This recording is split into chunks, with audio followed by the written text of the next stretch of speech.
English में आज हम एक बड़ा ही इम्पोर्टेंट टॉपिक जो है वो करेंगे, जो है एडजेक्टिव।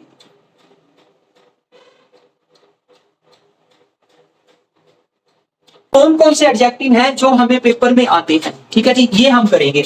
तो सबसे पहले हमारे पास है ईच, ठीक है जी, कौन सा है? ईच। और दूसरा है हमारे पास, यहीं पे लिख देता हूं मैं, एवरी, ठीक है जी। एक हमारे पास हो गया ईच और हो गया एवरी। अब इन दोनों को यूज करने का सही तरीका जो है वो क्या है, इनको हमने कहां यूज करना है? देखिए, पहली बात, ईच को जब हम किसी सेंटेंस में यूज करेंगे तो इसके बाद जो नाउन आएगा, नाउन मतलब सब्जेक्ट जो आएगा इसके बाद, वो हमेशा सिंगुलर होगा। वो क्या होगा? सिंगुलर। फिर उसके बाद नाउन है तो नाउन के बाद वर्ब आएगी, तो इसके बाद वर्ब का भी जो हम इस्तेमाल करेंगे वो भी सिंगुलर वर्ब होगी। वो भी कौन सी वर्ब होगी? सिंगुलर वर्ब होगी, ठीक है। और ईच का हम यूज किसके लिए करेंगे? जब हमारे पास एक स्पेसिफिक क्वांटिटी है, जब हमें नंबर्स पता है। When numbers are known, मतलब जब हमें ये पता है कि कितने लोग हैं जिनकी बात हो रही है, उनके बारे में हम जानते हैं, तो हम ईच का यूज करेंगे। For example, each student is going to Shimla, ठीक है जी। अब देखिए, कई बार क्या होता है, उसने हमसे गलती करवाने के लिए क्या किया होता है, each students are going to Shimla, ये हमें उसने ऐसे दिया होता है। तो मैंने आपको बोला कि जब ईच लगेगा तो हम प्लूरल नाउन उसके आगे नहीं यूज करेंगे, उसके आगे प्लूरल जो वर्ब है वो भी नहीं लगेगी। तो यहाँ पे वर्ब जो है ये भी सिंगुलर आएगी, ठीक है जी। तो ये हमारे पास गलतियां रहेगी। जब ईच लग जाएगा तो हम जो उसके आगे सब्जेक्ट है उसके साथ एस और ई एस को नहीं यूज कर सकते। जब एस और ई एस नहीं यूज करेंगे तो फिर आर, हैव, देखिए ये वर्ब में नहीं लगेगी।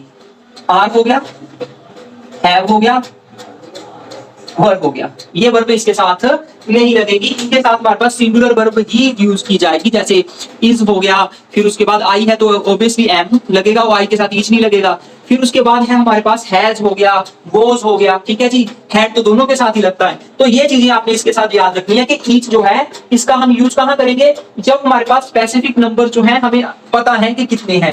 फिर उसके बाद है हमारे पास नाउन जो इसके बाद आएगा, मतलब इसका जो सब्जेक्ट आएगा वो सिंगुलर आएगा, और उसके बाद वर्ब जो आएगा वो भी सिंगुलर आएगा। ये देखिए, उसके बाद क्या है, जो भी ऑब्जेक्ट रहेगा वो तो वैसे का वैसा रहेगा ही। ये है हमारे पास ईच का यूज, ठीक है जी। अब एक और आपने याद रखनी है कि अगर, चलो वो यहां बता देता हूं, अगर हमने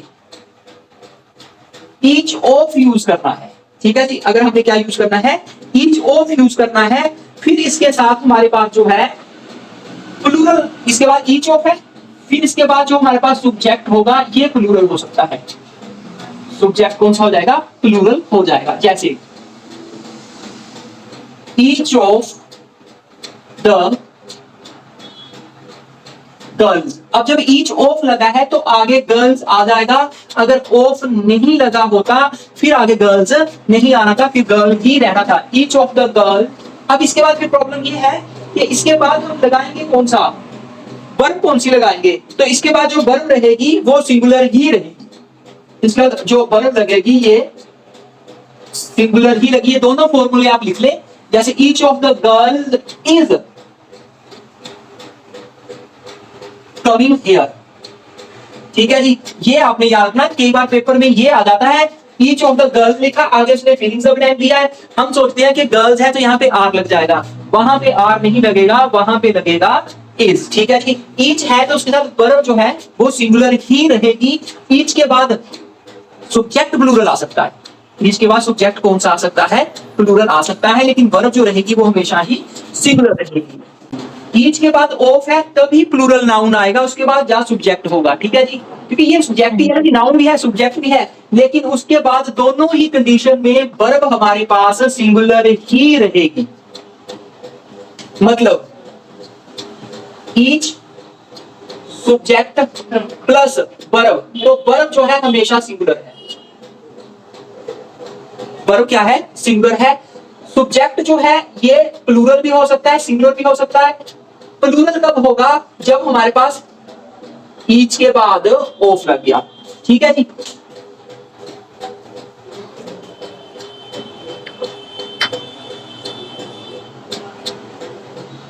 एक एग्जांपल और लिख लो कि मैं देता हूं, अच्छा जैसे ईच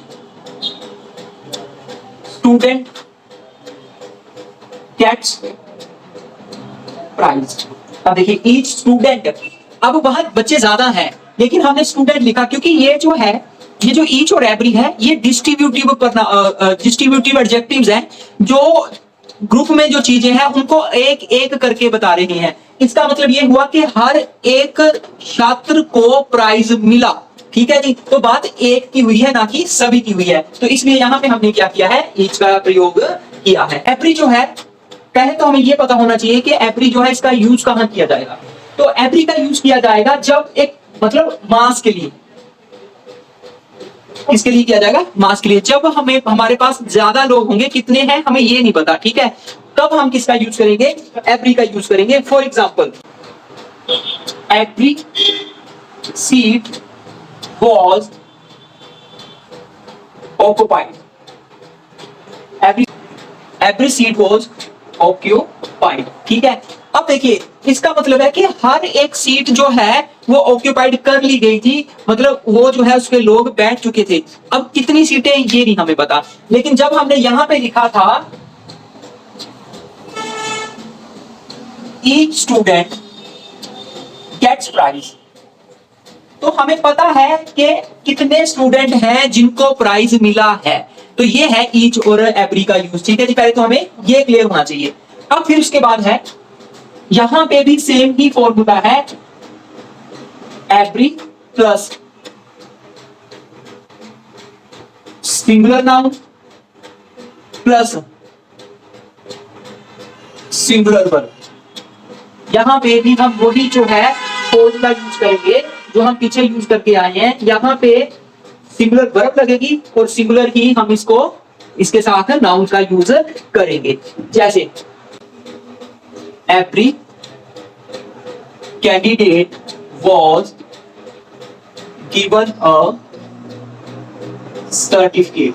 अब देखिए हर एक कैंडिडेट को सर्टिफिकेट दिया गया, मतलब वहां पे जितने भी थे उनको सभी को जो है दिया गया सर्टिफिकेट। और कितने थे ये नहीं, मतलब सबको दिया गया। तो एवरी जो है इसका मतलब होगा मास, जो ग्रुप, ठीक है, जितने भी वहां पे हैं। लेकिन ईच जो है इसका मतलब होगा स्पेसिफाइड, कितने थे वो हमें पता है, ठीक है जी। ये है हमारे पास ईच और every.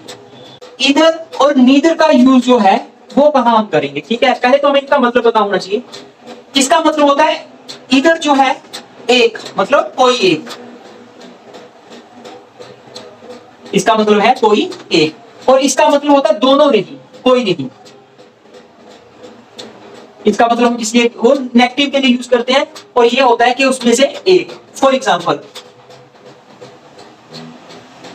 Either road is, useful क्या लिखना, सेफ लिखते हैं, ठीक है जी। इसका मतलब वहां पे दो रोड हैं और हम बात कर रहे हैं कि इसमें से एक रोड जो है वो सेफ है। तो ईदर रोड इज सेफ, एक ये हो गया। अब दूसरा यही सेंटेंस हम इधर लिखते हैं, इसका मतलब है नीदर रोड इज सेफ। तो इसका मतलब हो जाता है कि कोई भी रोड सेफ नहीं है। तो दोनों का मतलब जो है पहले जानिए कि इधर का मतलब क्या है और नीदर का मतलब क्या है। इधर का मतलब है कि एक, दोनों में से एक, और नीदर जो है इसका मतलब है दोनों में से कोई नहीं। अब जब इन सेंटेंस है वो सबऑर्डिनेट क्लॉज का वो स्टार्ट हो जाए ईच से, ठीक है जी। अगर वो इधर से स्टार्ट होता है तो इसके साथ जो कंजक्शन लगेगा बीच में वो हमेशा और लगेगा। इसके अलावा और कोई कंजक्शन का यूज हम नहीं करेंगे, अगर करेंगे तो वो गलत होगा। For example either you and your brother is here, ऐसे करते हैं, वॉज देयर। इसका मतलब जा तो तुम्हारा भाई, लेकिन ये एंड लग गया, यहां पे हमारे पास हो गया गलत। ठीक है जी, इधर है तो यहां पे अगर खाली स्थान है तो हम यहां पे हमेशा और ही लगाएंगे, दूसरा कोई कंजक्शन नहीं लगेगा। तो ये आपने याद रखना, ठीक है। और हमारे पास जो नीदर है, जब नीदर से स्टार्ट हो जाए तो दूसरा जो है वहां पे होगा नोर। तो नीदर के साथ हमेशा ही जो लगेगा वो क्या लगेगा, नोर। फॉर एग्जाम्पल सेम सेंटेंस लिखेंगे, neither you nor your brother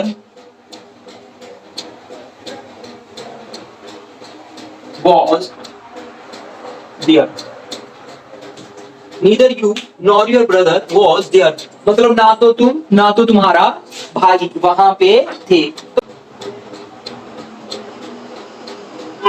इधर जो है इसके साथ भी मैं इसको साफ करके लिखता हूं, आप समझ आता है आपको, ऐसे दिखाई भी देता। इसके बाद इधर प्लस हमारे पास जो नाउन आएगा वो सिंगुलर आएगा, प्लस जो वर्ब आएगी वो भी सिंगुलर आएगी, वो भी कौन सी आएगी, सिंगुलर। ठीक है जी। सेम ही केस नीदर के साथ है, नीदर प्लस नाउन जो होगा वो सिंगुलर होगा, प्लस वर्ब जो होगी सिंगुलर, वर्ब भी कौन सी होगी, सिंगुलर होगी। ठीक है जी। For example either book is useful, neither book is useful। दोनों सेम सेंटेंस है और दोनों ही जो है वो ठीक है, उनको लिखा जा सकता है कि एक किताब यूजफुल है, कोई भी किताब यूजफुल नहीं है। इसको आप समझिए कि मैंने इसको कैसे यूज किया। हमारे पास ईच और एवरी, ईदर और नीदर। ठीक है जी। ये पेपर में आपको यहाँ से फिलिंग द ब्लैंक्स भी आ जाते हैं, और ये जो है ये बस यही याद रखना कि इसके साथ वर्ब जो है चारों के साथ सिंगुलर लगेगी, और हमेशा ही नाउन भी सिंगुलर लगेगा। और साथ में कि अगर उसने आपको अंडरलाइन देके लिखा है कि एडजेक्टिव क्या है, तो जो शब्द संज्ञा के पहले यूज किया जाएगा वो हमेशा ही एडजेक्टिव होगा। इतनी सी बात याद रखनी, संज्ञा से पहले शब्द होगा वो क्या होगा, एडजेक्टिव, जो उसकी विशेषता दिखाएगा। ठीक है जी। अभी जो है आपकी मैथ की क्लास लग जाएगी।